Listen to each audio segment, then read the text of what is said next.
I am Adrienne Summerlot, your Children's Ministry Coordinator. And what a joy to share an opening reflection with you this morning in the beginning of our church year at our annual in-gathering water communion. I am a Cancer, so I am definitely a water baby, born in July, and to me, water comes in so many ways. I grew up close to the ocean and lakes. I still find immense joy exploring with my children, everything from skipping stones to finding a quiet spot to be still. I want to come back to where we learn and how we learn to be in relationship with each other and our world. You may have noticed Louise played a familiar tune this morning. Anybody recognize that tune? Yeah. And so that to me is one of the first places where I saw images. Some of you may have seen this image on the left, which is from 1969, when Mr. Rogers and Officer Clemens sat and cooled their feet off on a hot day. Originally, Officer Clemens declined. He didn't have a towel. And Mr. Rogers said, "Well, you can share mine." And for those of you too young to understand, back then, they didn't think that Black people and white people could swim in pools together. This was kind of a big deal. This is one of the ways even children started to understand about breaking down barriers, how we could build friendships, how we could overcome differences, and how someone like Mr. Rogers could make it not so scary to stand up for what you believe in. Some of you, like my children, not even my children, myself, remember 1993, the image on the right, when their last time together, they reprised that iconic scene. And so I want to invite you to think about how you may create change, how you can ripple the waters just a little bit. And we know you can't do that alone. And that is why you are here, to find community, to find strength in the waters. So whether the waters are ones that nourish you and sustain you and keep you going, whether they are ones that provide you calm, stillness, pause in a very busy world, and a moment to reflect, or whether they are abundant, joyful, inspiring, riveting, frolicking waters that make your heart sing and dance, and you bring with them into the world. We are so glad you are here with us today. So I wonder how this balloon got in this bowl. Nick, do you have some ideas? I put it there. Oh, it must be helpful for our story. It's water. Oh, I get it. Okay. So this is a story called Higgins, The Drop with a Dream by Reverend Chris Hughes. And Reverend Nick is playing the part of Higgins. Once upon a time, there was a drop of water named Higgins. Higgins was no ordinary drop of water. He was a drop with a dream. Higgins lived in a valley where it had not rained in a very long time, maybe like Columbus was just a few weeks ago. So all the lovely green grass was turning brown, all the flowers were wilting, and all the trees were starting to droop. Higgins, though, had a dream that one day the valley would be a beautiful place again. But what could he do? After all, he was only a drop of water. One day, Higgins decided to travel and tell the others about his dream. All the other dreams listened very politely, but no one believed that his dream could come true. Higgins said one, "Get your head out of the clouds. You can't spend your whole life dreaming." Higgins decided that he had to do something to make his dream come true. So he began to think and think and think. One day, as he was walking by a rusty pink bucket, he got an idea. If enough of us drops of water got together in this bucket, Higgins thought, there would be enough water to sprinkle on a few flowers to help them grow and become beautiful again. Eagerly, Higgins told everyone his great idea, but everyone thought he was being foolish. That Higgins, he's nothing but a dreamer, they said. Higgins decided he had to do something to convince the others that he was right. So he said to them, I don't know about you, but I'm getting into the bucket. I hope some of you will join me. Then there might be enough water to help at least some flowers grow beautiful again. So Higgins ran as fast as he could, hopped way up in the air, and landed with a kerplunk in the bottom of the bucket. And there he sat, just a drop in the bucket.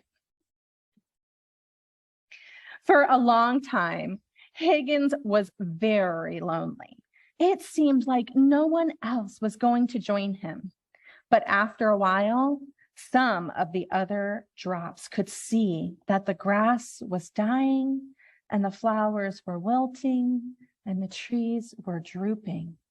They all agreed something must be done. Suddenly, one drop, who's got a drop? Who's my enthusiastic drop? Suddenly, one drop shouted, I'm going in the bucket with Higgins. And he leapt through the air and landed kerplunk in the bucket.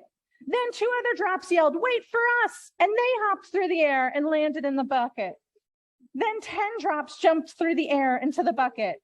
Then 30, then 50, and then hundreds of drops came from all around just to hop in the bucket. And soon that bucket was so completely full of water, and there were still more drops that wanted to join. So they found another bucket and hopped in. And before long, there were 2 buckets of water, then 3, then 4, then 10, then hundreds, then thousands of buckets of water. Along came a powerful breeze. Can you guys all help me make a breeze? Shh. And the water flowed together to make a mighty stream.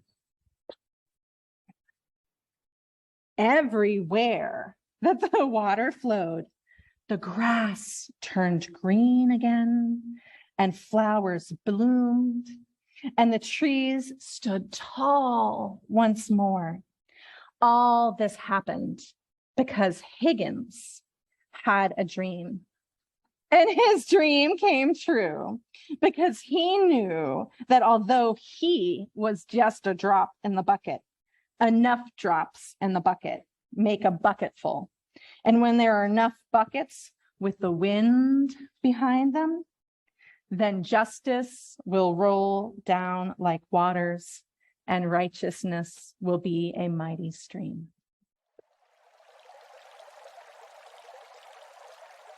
So we have a meditation for you today. It's a piece that's called The Strength of Water, and it's by Jamila Batchelder and Molly Hausch-Gordon. The strength of water takes on many, many forms, just as each of you has a unique and necessary strength and that you bring to our community and to the work of love. Take a moment now to drop down into the deep wellspring of your own spirit and bathe yourself in the strength that is the groundwater of your person. Are you a roaring fall wearing rock away with sheer force of will? Or are you a tiny drop of water in a crevice, breaking it open slowly, steadily? Are you buoyant like a great salt lake, practiced at holding others aloft? Or are you tenacious, like the mountain stream, finding your way down and around every obstacle you face? Are you still and calm like the pond at daybreak, offering radiant peace by your shores? Or are you in touch with hidden depths, pulling from a vast well? Do you soothe like the steam rising from a cup of tea? Do you dissolve away stubborn muck like water left in a pot to soak? Do you soften and smooth the edges like a creeping fog? Do you clear away distraction like a cleansing rain? Do you roll with the ebb and flow like the ocean waves? Settle your mind upon the strength, the power that is yours. Draw that strength into your heart. Draw it up into your soul. As we gather together, the many waters of this community, we need each of your power, each of your resilience, each of your love to make us whole.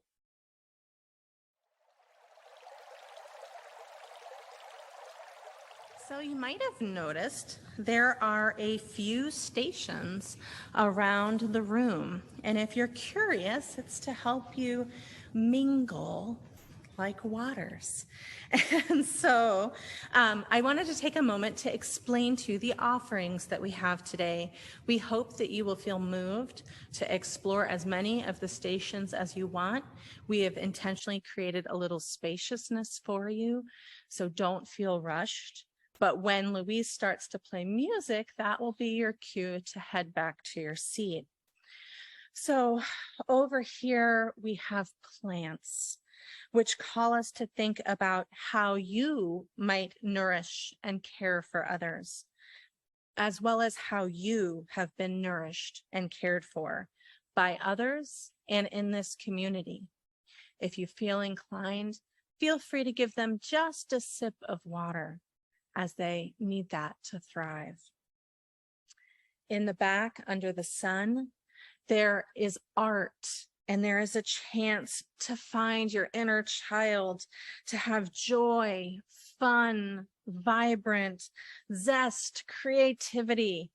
Your finger might get a little paint on it, and it's okay. There are paper towels right there, and there is some hand sanitizer, but just dip your finger in the sponge, dip it in one of the colors, add to our collaborative art piece. And up front, we have a little bit of a pond that provides us some stillness, or a lake that causes pause and time for reflection.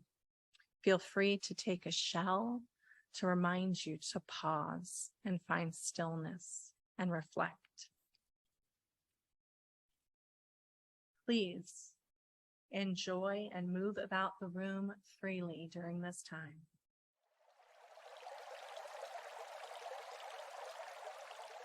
So we have gathered waters here. We have watered plants, symbol of our need for nourishment and our need to nourish others.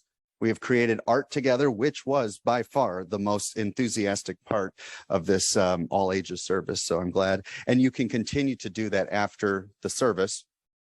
All of you here today have brought yourselves to this common sea, bringing your openness to play, your openness to mingle. And for that, we are grateful. We'll bless these waters now as we bless this community for a wonderful year of growing and learning and flowing together, for all the challenges and the unknowns that might come, for the strength and resilience that we will find in community, for all the joy and the ice cream and the fun and the coffee we will drink. May these waters and this service today remind us of our connections to one another and of the great flowing we have before us. May it be so, and amen. I brought my spirit to the sea. I stood upon the shore. I gazed upon infinity. I heard the waters roar. And then there came a sense of peace. Some whisper calmed my soul. Some ancient ministry of stars had made my spirit whole. I brought my spirit to the trees that loomed against the sky. I touched each wandering, careless breeze to know if love was nigh. And then I felt an inner flame that fiercely burned my tears. Upright, I rose from bended knee to meet the asking years. May it be so, and amen.